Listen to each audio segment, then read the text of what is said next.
आज है 19 अक्टूबर 2024, दिन शनिवार।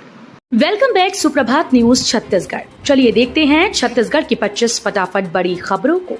इससे पहले न्यूज को आप कहां से देख रहे हैं, कमेंट बॉक्स में हमें जरूर बताएं। साथ ही वीडियो को लाइक करें। दरिमा एयरपोर्ट का 20 अक्टूबर को शुभारंभ करेंगे पीएम मोदी। सरगुजा जिले के दरिमा एयरपोर्ट का 20 अक्टूबर को पीएम नरेंद्र मोदी वाराणसी से वर्चुअल शुभारंभ करेंगे। दरिमा एयरपोर्ट के उद्घाटन में नागरिक उड्डयन मंत्री राम मोहन नायडू, राज्यपाल रमेन डेका, सीएम विष्णुदेव साय सहित केंद्रीय और राज्य के मंत्री शामिल होंगे। कई पदों पर रोजगार मेले का होगा आयोजन। जिला परियोजना लाइवलीहुड कॉलेज आड़ावाल जगदलपुर में 21 अक्टूबर को प्रातः 10:30 बजे से रोजगार मेला एवं कौशल प्रशिक्षण हेतु काउंसलिंग कैंप का आयोजन किया जाएगा। Security guard, computer operator, home nurse, sales executive, sewing machine operator आदि पदों पर भर्ती की जाएगी और लाइवलीहुड कॉलेज में संचालित निःशुल्क आवासीय प्रशिक्षण हेतु काउंसलिंग की जाएगी। ओपन स्कूल तीसरी परीक्षा 14 नवंबर से, उपचुनाव के चलते बदली तारीख। राजधानी में रायपुर दक्षिण विधानसभा क्षेत्र में होने वाले उपचुनाव की वजह से ओपन स्कूल ने तीसरी मुख्य परीक्षा की तारीखें बदल दी। 10वीं और 12वीं की परीक्षाएं 11 नवंबर के बजाय अब 14 नवंबर से शुरू होंगी। पहले 12वीं की परीक्षा 11 नवंबर से और 10वीं की 13 नवंबर से होने वाली थी। परीक्षा के समय में किसी तरह का बदलाव नहीं किया गया। परीक्षा के लिए नया टाइम टेबल भी जारी कर दिया गया है। नियम तोड़ने वाले बस चालकों की खैर नहीं, पुलिस अफसरों ने ली बैठक। लगातार यात्रियों को हो रही परेशानियों को देखते हुए यातायात पुलिस ने शहर के सभी बस संचालकों की बैठक कर बसेस को शहर के अंदर चलाने की समझाइश दी है। नदनमारा के पास कनेक्टिंग सड़क बनने के बाद बस चालकों बसों को नदनमारा की ओर से शहर के अंदर प्रवेश कर नहीं चला रहे थे, जिससे बस में सफर करने वाले यात्रियों को परेशानी हो रही थी। 20 अक्टूबर को होने वाली भर्ती परीक्षा स्थगित, व्यापम ने लिया बड़ा फैसला। छत्तीसगढ़ व्यावसायिक परीक्षा मंडल द्वारा संचालनालय कृषि छत्तीसगढ़ नवा रायपुर के अंतर्गत सहायक सांख्यिकी अधिकारी एवं प्रयोगशाला सहायक भर्ती परीक्षाओं का आयोजन 20 अक्टूबर 2024 को 2 पालियों में किया जाना था, जिसे अपरिहार्य कारणवश स्थगित किया गया है। छत्तीसगढ़ में आधुनिक कृषि तकनीकों से सशक्त बन रहे हैं किसान। छत्तीसगढ़ की साई सरकार राज्य के अंदर लगातार विकास कार्यों को करने में जुटी है। इसी में छत्तीसगढ़ सरकार के कृषि मंत्री रामविचार नेताम ने अंबिकापुर प्रवास के दौरान शासकीय उद्यान रोपिणी और कृषि विज्ञान केंद्र का निरीक्षण किया। उन्होंने शासकीय उद्यान रोपिणी में लगाए गए पौधों और पौधे विकसित किए जाने की कार्य योजना की पूरी जानकारी ली। नाइट लैंडिंग के लिए रनवे लाइट का काम पूरा, डीजीसीए के निरीक्षण का इंतजार। छत्तीसगढ़ के बिलासपुर जिले में बिलासा एयरपोर्ट में नाइट लैंडिंग और अन्य सुविधाओं के विस्तार की जमीन अधिग्रहण की प्रक्रिया पूरी होने के साथ ही जरूरी इंफ्रास्ट्रक्चर कार्य कराए जा रहे हैं, लेकिन रनवे लाइट इंस्पेक्शन लंबित है। एक बार ये इंस्पेक्शन कर रनवे लाइट चालू करने की डीजीसीए से अनुमति मिल जाने के बाद नाइट लैंडिंग के लिए आगे की प्रक्रिया शुरू हो पाएगी। दिवाली पर 1 लाख से अधिक दिए बांटेंगे मनोहर गौशाला। छत्तीसगढ़ के रायपुर शहर में मनोहर गौशाला जैविक खेती को बढ़ावा देने और जहरीले रसायनों के उपयोग को कम करने के लिए लगातार प्रयास कर रही है। हाल ही में Akhil Bharatiya agro economic research centre के अध्यक्ष प्रमोद चौधरी ने गौशाला के कार्यालय का दौरा किया और जैविक खाद बनाने के प्रयासों की सराहना की। बदलेगा मौसम का मिजाज, अगले 4 दिनों तक होगी तूफानी बारिश। पिछले 11 सालों में राजधानी की रातें सबसे ज्यादा तप रही हैं। अब तक सबसे ज्यादा न्यूनतम तापमान 25 अक्टूबर 2019 को 21.6 डिग्री रहा था। इस बार अक्टूबर का तीसरा सप्ताह गुजरने वाला है, लेकिन न्यूनतम तापमान 25 डिग्री से ज्यादा या आसपास बना हुआ है। इस कारण रात में काफी गर्मी रहती है, वहीं दिन में उमस ने लोगों को बेहाल कर दिया है। निकाय चुनाव कार्यकर्ता सम्मेलन में अच्छे प्रत्याशी तलाशेगी कांग्रेस। छत्तीसगढ़ में विधानसभा और लोकसभा चुनाव में हार के बाद कांग्रेस का पूरा फोकस नगरीय निकाय चुनाव पर है। कांग्रेस ने निकाय चुनाव को लेकर तैयारियां तेज कर दी। पार्टी इस बार प्रत्याशी चयन के लिए सभी क्षेत्रों में कार्यकर्ता सम्मेलन करेगी, जहां से कांग्रेस अच्छे उम्मीदवारों की तलाश करेगी। राष्ट्रपति मुर्मू के द्वारा छत्तीसगढ़ के जवानों को मिलेगा पुलिस कलर सम्मान।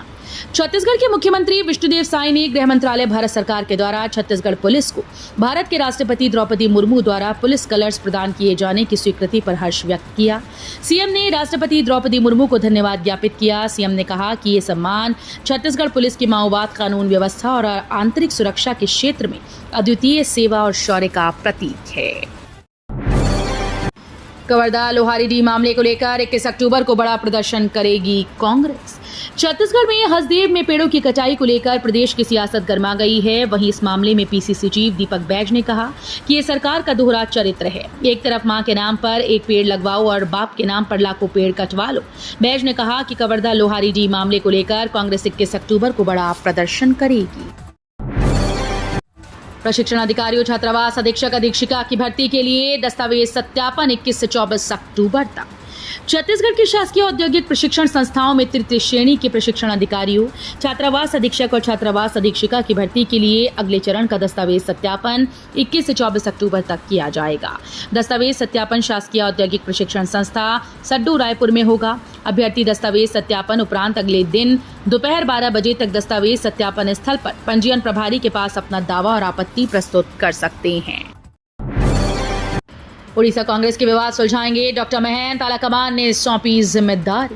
छत्तीसगढ़ के नेता प्रतिपक्ष डॉक्टर चरणदास महंत अब उड़ीसा कांग्रेस के विवाद सुलझाएंगे। कांग्रेस अध्यक्ष मल्लिकार्जुन खड़गे ने उन्हें उड़ीसा कांग्रेस के संगठनात्मक मामलों को सुलझाने समन्वय की जिम्मेदारी दी।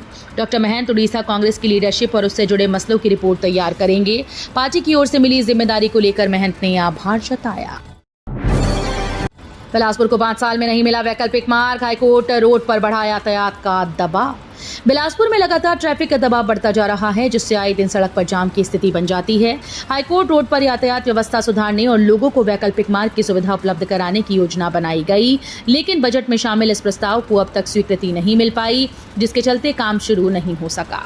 सड़क निर्माण के लिए 16 करोड़ रुपए का प्रस्ताव तैयार कर स्वीकृति के लिए राज्य शासन को भेजा गया है। कोई भी निर्माण कार्य बिना श्रमिकों के संभव नहीं। मुख्यमंत्री विष्णुदेव साय के नेतृत्व में श्रम विभाग के द्वारा श्रमिकों के कल्याण के लिए अनेक योजनाएं संचालित की जा रही हैं। श्रम मंत्री लखनलाल देवांगन ने स्थानीय होटल में श्रम विभाग के द्वारा श्रमिकों का सशक्तिकरण, भविष्य का निर्माण विषय पर आयोजित वर्कशॉप के समापन अवसर पर कहा कि हर एक श्रमिक को काम देने के लिए श्रम विभाग के द्वारा 84 लाख श्रमिकों का रजिस्ट्रेशन कर योजनाओं से लाभान्वित कर रही है। मुंबई की तर्ज पर राज्य सरकार की योजना, छत्तीसगढ़ में वर्टिकल फैक्ट्री लगेगी। दिल्ली और मुंबई जैसे महानगरों की तर्ज पर अब छत्तीसगढ़ में वर्टिकल फैक्ट्री लगाने की तैयारी है। राज्य सरकार छोटे उद्योगों के लिए ये प्लान लेकर आई है। इसके तहत पहले चरण में अभनपुर और भिलाई में लगभग 5-5 एकड़ में डेवलप किया जाएगा। 4 से 5 मंजिलों में 100 अपार्टमेंट में ये फैक्ट्रीज स्थापित की जाएंगी। अवैध रेत परिवहन कर रहे 7 वाहनों पर खनिज विभाग ने की कार्रवाई। जिले के धमतरी में रेत खदानों से अवैध परिवहन करते हुए 7 हाईवा को माइनिंग विभाग ने जब्त किया। माइनिंग विभाग ने प्रशासन की संयुक्त टीम के साथ मिलकर रेत का अवैध परिवहन कर रहे 7 हाईवा को जब्त किया। इनमें से 6 हाईवा धमतरी जिले के मोहरेंगा और परेवा डी घाट से आ रहे थे, जबकि 1 हाईवा गरियाबंद के तर्रा घाट से पकड़ा गया।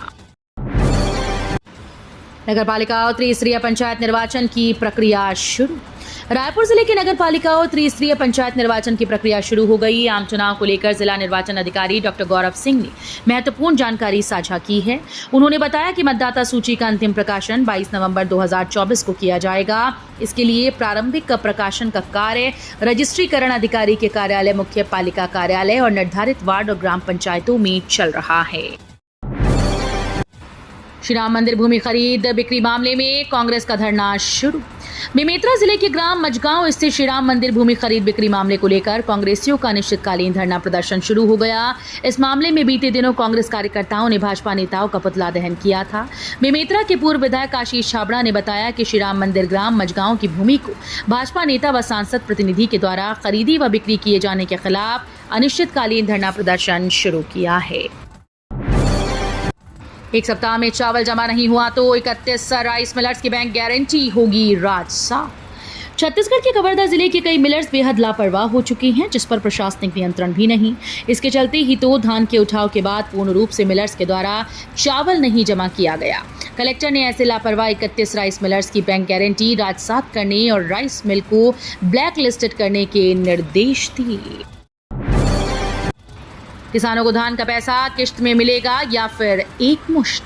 छत्तीसगढ़ में धान खरीदी को लेकर सियासत एक बार फिर से तेज है। कांग्रेस की मांग है कि 1 नवंबर से धान की खरीदी होनी चाहिए। वहीं सरकार ने इस बार धान खरीदी का फैसला 14 नवंबर से किया। गुरुवार को आयोजित कैबिनेट बैठक में धान खरीदी को लेकर मुहर लगी थी। वहीं धान खरीदी में किसानों को एक मुश्त राशि मिलेगी या फिर किश्त में, इसको लेकर राज्य के डिप्टी सीएम विजय शर्मा ने बड़ा बयान दिया। स्कूल्स में ही बनेगा छात्रों का आयुष्मान कार्ड। बिलासपुर में 25 अक्टूबर तक लगेगा शिविर। बिलासपुर में स्कूली बच्चों को मुफ्त इलाज की सुविधा उपलब्ध कराने के लिए आयुष्मान कार्ड उनके ही स्कूल में बनेगा। इसके लिए स्कूल परिसर में 25 अक्टूबर तक शिविर लगाया जाएगा। छत्तीसगढ़ सरकार ने जिले में 100% आयुष्मान कार्ड बनाने के लिए कहा, जिस पर तेजी से अमल किया जा रहा है। शहरी क्षेत्रों में छूटे हुए सभी पात्र सदस्यों को आयुष्मान कार्ड का लाभ दिलाने शिविर का आयोजन 3 अक्टूबर से 15 अक्टूबर तक किया गया। छत्तीसगढ़ परसाकोल ब्लॉक में जंगल कटाई को लेकर ग्रामीण और पुलिस में झड़प। छत्तीसगढ़ के सरगुजा में परसाकोल ब्लॉक के लिए पेड़ों की कटाई की जा रही है। इसके विरोध में सैकड़ों की संख्या में ग्रामीणों ने प्रदर्शन किया। सूत्रों ने बताया कि लगभग 6000 पेड़ों की कटाई की जा रही है, जिससे लगभग 140 हेक्टेयर जंगल का सफाया किया जाएगा ताकि परसाकोल ब्लॉक का काम और आगे बढ़ सके। सरगुजा में परसाकोल ब्लॉक राजस्थान राज्य विद्युत उत्पादन निगम लिमिटेड को यह खदान आवंटित की गई। एक निजी कंपनी के द्वारा यहां से कोयला निकालकर राजस्थान भेजा जाता है। हाईकोर्ट ने कहा, प्रदेश में लोगों को साफ पानी उपलब्ध कराना शासन की जिम्मेदारी। छत्तीसगढ़ के बिलासपुर जिले के गरियाबंद में लोराइड युक्त पानी के मामले में राज्य के पीएचई सचिव ने हाईकोर्ट में विस्तृत रिपोर्ट प्रस्तुत की। इसमें कहा गया कि साफ पानी उपलब्ध कराने के लिए विभाग पूरी कोशिश कर रहा है। कोर्ट ने बेहतर व्यवस्था करने के निर्देश देते हुए कहा कि मामले की मॉनिटरिंग की जाएगी। कोर्ट ने गरियाबंद सहित पूरे प्रदेश में स्वच्छ पानी उपलब्ध कराने की जरूरत बताई है।